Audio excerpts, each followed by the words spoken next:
Peter Narducci is my name. I'm a Pingelly-born kid, born in 1950 at the old Pingelly Hospital, which no longer exists. Been educated in Pingelly. I loved inter-school sport. Inter-school sports for us was, that was like the highlight, where you jumped on the bus and you went to Brookton and Beverley and York but we loved Brookton because that was a weaker school, because we could pound them, no worries, so we could flog them left, right and centre. And in Beverley, they were a little bit tougher. Yeah, they were like one step above Brookton, so they were probably on a par with us. So Beverley and Pingelly, yeah. But York, they were like the archdemons.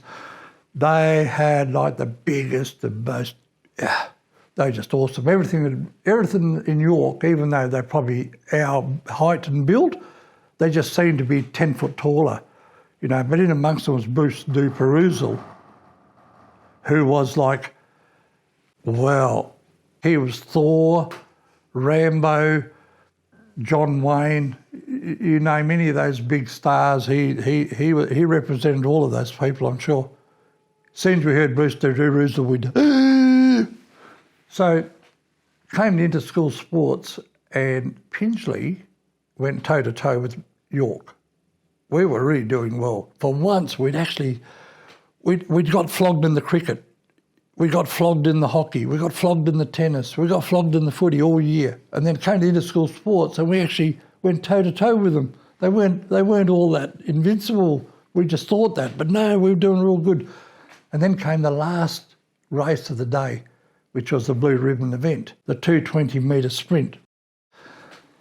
And we were neck and neck in the championship shield with York. So they said, Pete, here's your opportunity. Now, all the years of running and walking we'd done from the farm, at year 10, I reckon I was in a pretty fit state. I thought, this looks good. What can we do?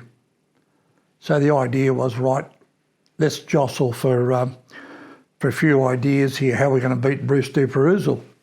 Well, the idea was, if we could get lane 1, 2 or 3 in the draw, well, that would be pretty fantastic, because they were the blue ribbon lanes. But for me, yeah, I put my hand in the bucket, drew out the ticket, 23. What the heck? Like 23, it's not even mowed. It's just like this patch of grass out there off the track. Like, you imagine this one here's a lawn, beautiful manicured. Out here is like the rough of it on a golf course. I thought, oh, geez. Right, well, I'm going to lose this before I even start, you know, and that's what goes through your mind. And I thought, no, that's not the way we think. I think what I need to do here is have a mind over matter thing. If I can run the first 120 metres in record time, when I get to the 100-metre line, and we've got 100 metres to go, I should be in front of Duperouzel because he had number 2. So he was in the box seat as far as lanes were concerned. I reckon then I've got enough gas to beat him. And I thought about this, you know, when you're brought up in an environment like we were, nothing was impossible. So I thought, right. So anyway, we all lined up and the gun went off, and man, I tell you what, I reckon I covered that first 120 metres. I thought, I don't know if I had to put the brakes on, I was going that fast. And as I hit the 100-metre line, I looked over my left shoulder and I saw Bruce Duperouzel about 2 metres behind me. So I thought, can I beat him in the next 100? And I thought, yeah, I can. Of course I can, because I'm in front. I'm going to stay in front. And I flogged it all the way down that track, and mate, I could hear those people screaming their heads off. Pete, you've got it, mate. Bang, over the line I went, beat him by 1 metre, and we won the championship shield.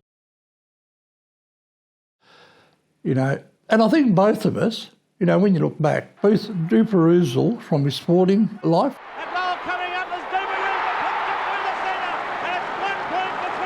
and me from my life,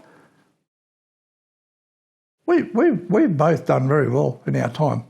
You know, Bruce went over east and he played for St Kilda. You know, we had business ventures and, you know, like, so at the end of the day, you know, and I think he had the same mindset as what I had.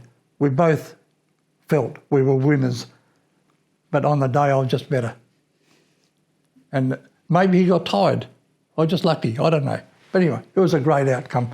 So for 3 or 4 days, I was like the toast of Pingelly and, yeah, what a good bloke, mate. He can run that guy, can't he?